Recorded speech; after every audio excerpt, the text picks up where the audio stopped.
Wassail,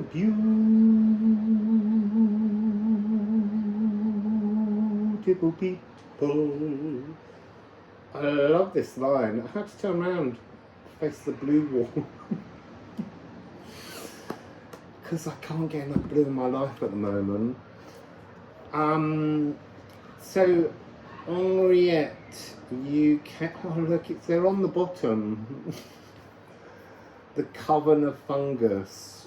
So Henriette came up with an absolutely fantastic petal with one of their names on that she plucked, and that is the fungus among us.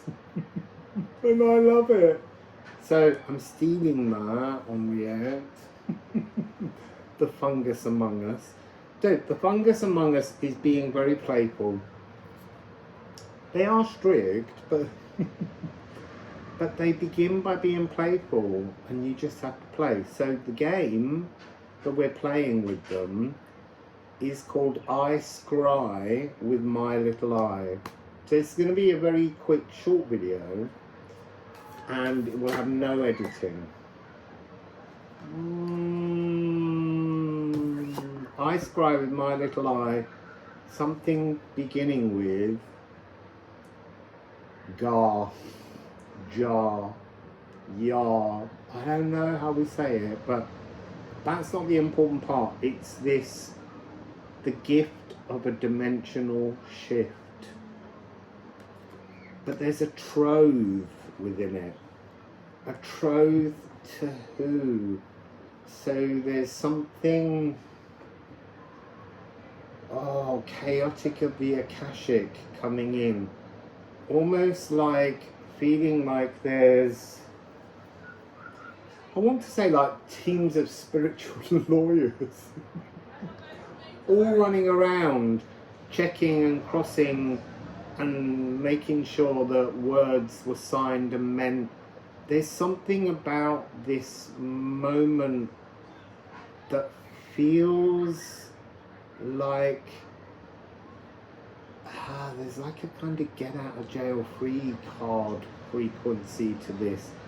It's like the fungus among us had cleverly helped in the wording of these Akashic contracts to allow a loophole in which they're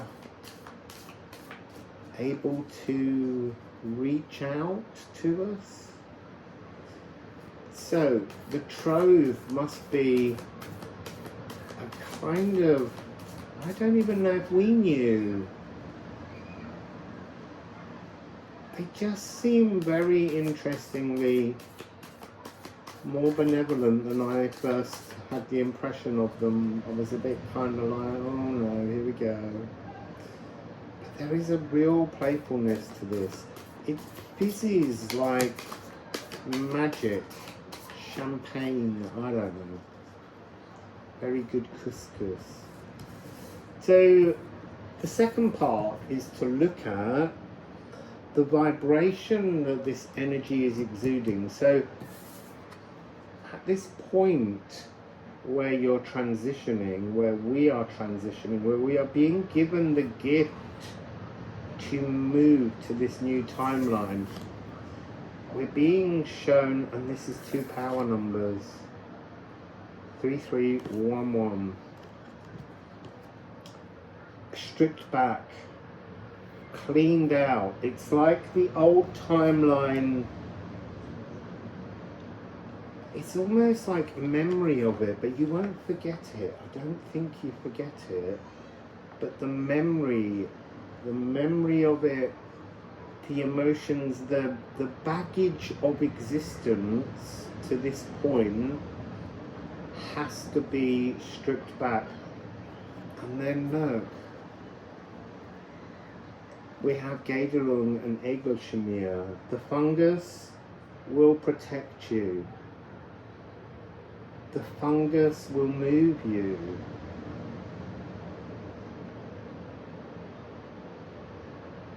Because this is such a beautiful energy of collective protectiveness, but it's totally and utterly esoteric. It's the mystical muons of magic. The mystical muons of magic. Let's get a change of deck. So you're being stripped back, we're being stripped back, we're being refined down, we're being lightened so that we can fit through the eye of a needle, I guess. It's just interesting because there's something about how it's not really leaving it behind, it's not letting go, it's stepping out of the energy of the previous burden. So the next thing is, what is the polarity at play within this fungus among us preparation? What is the polarity at play? This is so interesting.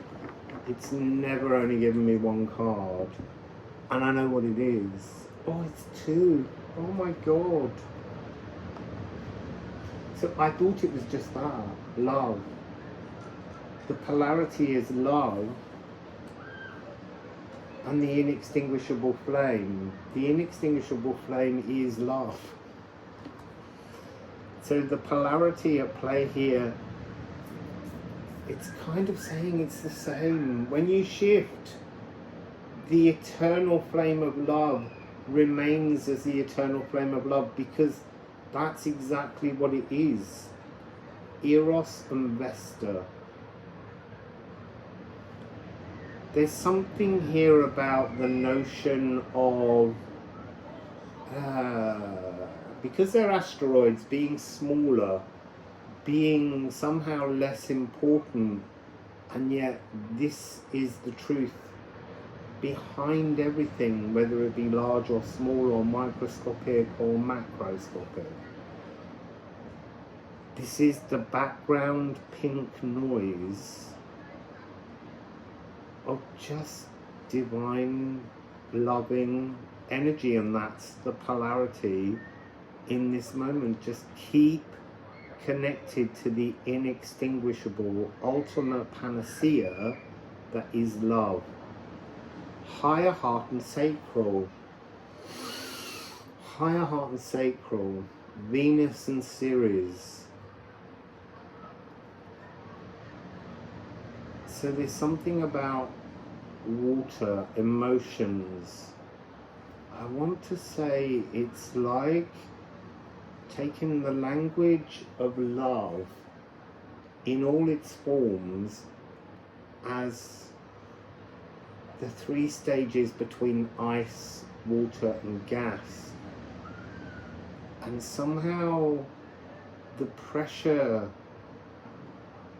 is released, the weight, the burden slides back, peels away, and we move within a lighter body. It's not a light body, but it's a lighter body. I think that that's all part of a slightly longer arc, but this is the beginning of that transformation. And then we have, where does it lead to? I think I'm going to stay with the musical alchemy. What does this energy become when it's completed its little cycle? So we have 4.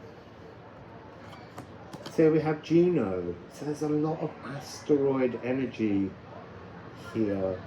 Merging relationships. Again, F sharp.